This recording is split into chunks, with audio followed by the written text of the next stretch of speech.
ಈಗ ಮೋಟಮ್ಮ ಅವರಿದ್ದಾರೆ. ಮೋಟಮ್ಮ ಅವರು ಭಾಳ ಭಾಳ ದೊಡ್ಡ ಮಟ್ಟದಲ್ಲಿ ಪ್ರವರ್ಧಮಾನಕ್ಕೆ ಬಂದಿದ್ದು ಅವರ ಒಂದು ಶಕ್ತಿ. ಅಂದರೆ ಮೋಟಮ್ಮ ಅವ್ರಿಗೂ, ಅಂದರೆ ಮೋಟಮ್ಮ ಒಂದು ಶಾಸಕಿ ಹಿಂಗಿದ್ದ ಸಂದರ್ಭದಲ್ಲಿ ಮಹಿಳಾ ಮತ್ತು ಮಕ್ಕಳ ಕಲ್ಯಾಣ ಇಲಾಖೆ ಸಚಿವೆ ಆಗ್ತಾರೆ ಮೋಟಮ್ಮ ಅವರು.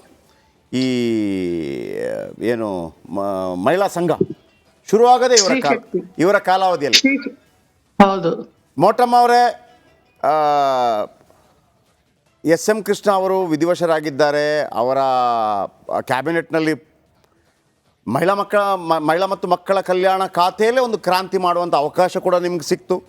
ಆಮೇಲೆ ಅದಕ್ಕೆ ಭರಪೂರ್ವವಾಗಿ ನಿಮಗೆ ಫ್ರೀ ಹ್ಯಾಂಡನ್ನು ಕೂಡ ಕೊಟ್ಟಿದ್ರು. ಯಾವ ರೀತಿ ನೆನೆಸ್ಕೋತೀರಿ ಎಸ್ ಎಂ ಕೃಷ್ಣ ಅವ್ರನ್ನ? ನಿಜವಾಗ್ಲೂ ನನಗೆ ಇವತ್ತು ತುಂಬಾ ದುಃಖ ಆಗ್ತಾ ಇದೆ.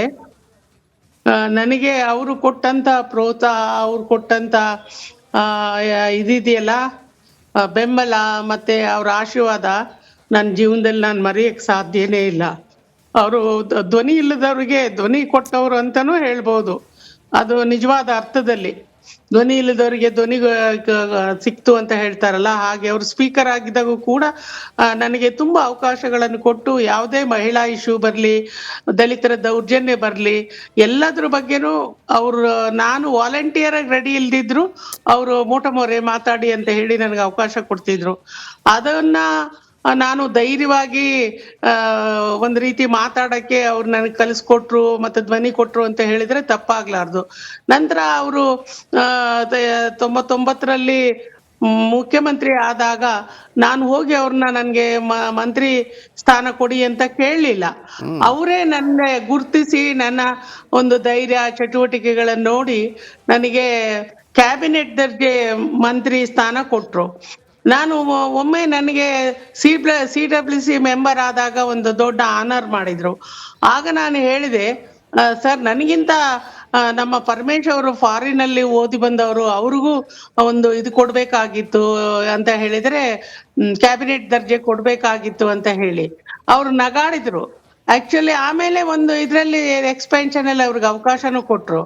ನನ್ಗೆ ಆ ಸ್ತ್ರೀ ಶಕ್ತಿ ಸಂಘಗಳಲ್ಲಿ ಎಲ್ಲಾರ್ಗು ಹೇಳ್ತಿದ್ದೆ, ಅವ್ರ ಹೆಸರಲ್ಲಿ ನೀವು ದೀಪ ಹಚ್ಚಿ ನೀವು ಬದುಕ್ಬೇಕಮ್ಮ, ನಿಮಗೆಲ್ಲ ಈ ಆರ್ಥಿಕ ಸ್ವಾವಲಂಬನೆ ಸ್ವಾಭಿಮಾನವನ್ನ ತಂದುಕೊಟ್ಟಂತ ಮಹಾನ್ ವ್ಯಕ್ತಿ ಅಂತ ಇವತ್ತಿಗೂ ಹೇಳ್ತೀನಿ, ನಾಳೆ ಕೂಡ ಹೇಳ್ತೀನಿ.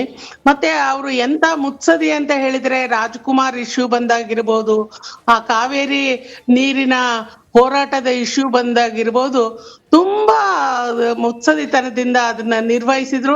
ಯಾರಿಗೂ ಒಂದು ಮಾತು ಅವ್ರ ಬಾಯಲ್ಲಿ ಕೆಟ್ಟ ಪದಗಳನ್ನ ಅವ್ರು ಬಳಸಿದ್ದೆ ನಾನು ನೋಡ್ಲಿಲ್ಲ. ಕಾವೇರಿ ರಾಜ್ಕುಮಾರ್ ಇಶ್ಯೂ ಬಂದಾಗ ವಿಧಾನ ಪರಿಷತ್ನಲ್ಲಿ ತಂಗ ಅಂತಿದ್ರು ರಾಮಚಂದ್ರೇಗೌಡ್ರು, ಅವರೆಲ್ಲ ಎಷ್ಟು ಕೂಗಾಡಿದ್ರು ಅಂತ ಹೇಳಿದ್ರೆ ಕುರ್ಚಿ ಮೇಲೆ ಎದ್ ನಿಂತ್ಕೊಂಡು ಆರ್ಭಟಿಸಿದ್ರು.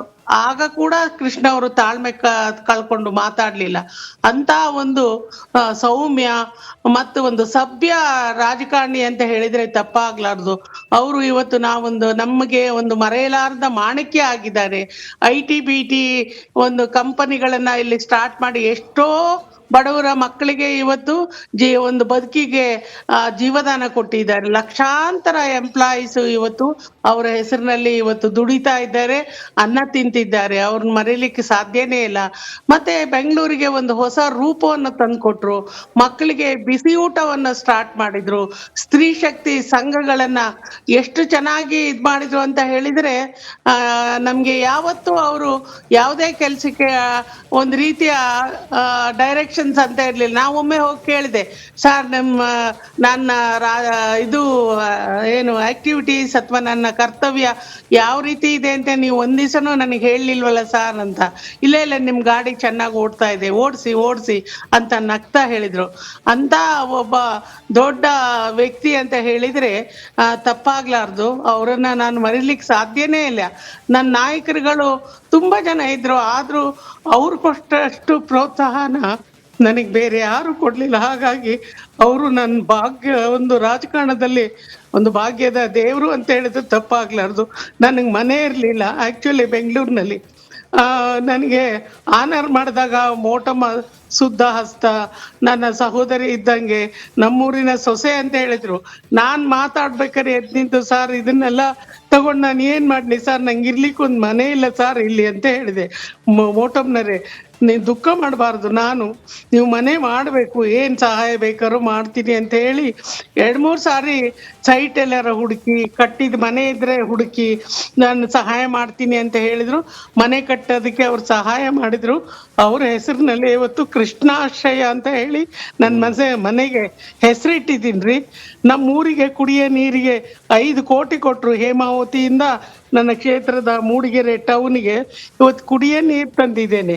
ನಂತ ಒಂದು ದೊಡ್ಡ ವ್ಯಕ್ತಿ, ಅಂತ ಒಂದು ಮುತ್ಸದಿ ರಾಜಕಾರಣಿಗಳನ್ನ ನಾವು ನೋಡ್ಲಿಕ್ಕೆ ಸಾಧ್ಯನೇ ಇಲ್ಲ. ತುಂಬಾ ಧೀಮಂತ ವ್ಯಕ್ತಿ. ಅವರಿಂದ ಕಲಿಬೇಕಾದದ್ದು ಇವತ್ತಿನ ರಾಜಕಾರಣಿಗಳು ಸಾಕಷ್ಟಿದೆ.